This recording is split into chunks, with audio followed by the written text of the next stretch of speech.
Hey guys, what's up? We have a great story based on a post from r/WritingPrompts.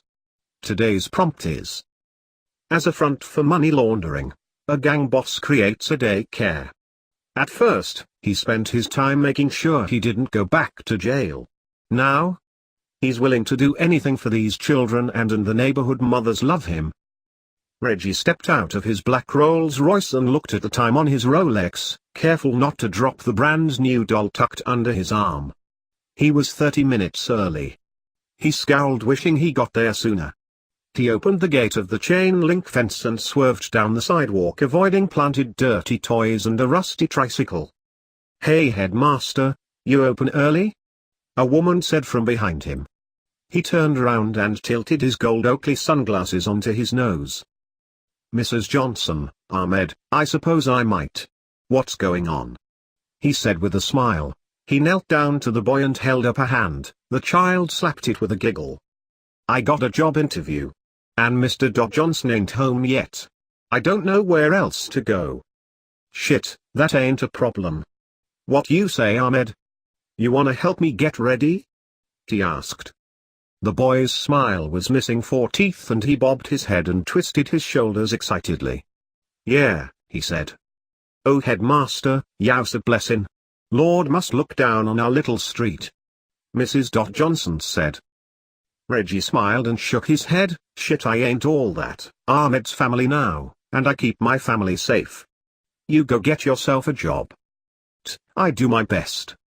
Swears to you I'll pay once I get the job." "Ah hell no, you take care of everything my boy Ahmed needs, then you can worry about that." Her eyes started to water and Reggie pulled a tissue from his suit pocket. The woman took it and dabbed at her eyes, careful not to smear her makeup. "Bless you Reggie, bless you." Reggie smiled and stood from his crouch and offered a hand to the small boy. He took it and together they walked up to the door. He entered the 18-digit code, and once he heard the sounds of the traps disarming, the two walked inside. Reggie placed his watch, glasses and coat in his locker and undid his tie. Rolling his neck around, it cracked several times. He sighed a smile of relief. Ahmed screamed and ran into the indoor play place, eager to get inside the colorful plastic tubes. Reggie looked up at him and smiled. His phone rang. There was a text. "Boss. Blues found the decoy warehouse," it said. His smile faded and he typed into the phone with heavy fingers, "Find the rat, and exterminate it." He scowled. It never pleased him to find one of his family betrayed him.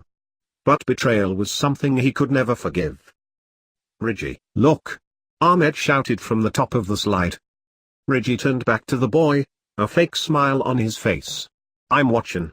The boy slid down the slide with both hands extended into the air, screaming at the top of his lungs. When he reached the bottom he fell onto the pad with a thud. The boy's smile crept into Reggie's heart and his smile became real. He began to prepare lunch for the children, humming a song as he made sure everything was ready. Success was determined by preparation after all. The kids started to roll in one by one, and every mother or father reminded Reggie how great this was. His heart fluttered, but this was an alibi. He didn't accept their money. None of them could afford this kind of care. But that made it easier. The IRS thought they were paying, and that's all he needed. He heard a cry and turned to see 2 boys rolling around in a skirmish over a toy. Grabbing the one on top by the collar and pointing at the other, he said with his strictest voice, "Meeting room, both you all." The 2 children sat in red and blue beanbag chairs with folded arms, not saying a word. Reggie sat above them in a comfy computer chair, leaning back, tapping his fingers together. The boys started to sweat in the silence. He started. "Did I ask you all that?" Reggie interrupted. No. But nothing. What's our slogan? What's that shit I tell you every morning? The boys hung their heads. "We're a family here," they said in unison. "And what I tell you families do. Take care of each other," they said together again. "That's funny. See, what I saw wasn't no care. Looked to me like you all trying to hurt each other. Fucks up with that?" They looked at each other and then at the floor. "We're sorry." See, now you cooperating. But why you apologizing to me? Reggie put his hands on his chest. I ain't get hurt. I ain't fight you. The one in the blue bin bag got up and hugged the one in the red bag. I'm sorry I hit you. I'm sorry I took your toy. Reggie fought off his urge to smile. Couldn't show them weakness right now. His heart fluttered with joy though. That's better. See, when you leave here, you still family. I want my family to build each other up. You're all tearing each other down. Yes, Reggie. They said. Reggie finally caved and smiled, standing from his chair. That's better. Now get out there and play. The boys' faces lit up with joy and they nodded happily. They wasted no time in going over to the blocks to build a castle together.